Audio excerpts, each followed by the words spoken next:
భారతదేశ పౌరుడనైన నేను ప్రజాస్వామ్యంపై విశ్వాసంతో మన దేశ ప్రజాస్వామ్య సంప్రదాయాలను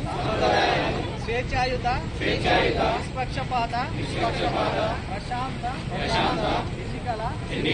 ప్రభావాన్ని నిలబెడతానని మతం జాతి ప్రాంతం కులం వర్గం భాష లేదా ఎటువంటి ఒత్తిడులకు ప్రభావితం కాకుండా ప్రతి ఎన్నికల్లో నిర్భయంగా ఓటు వేస్తానని మూలంగా ప్రతిజ్ఞ చేస్తున్నాను. Vote for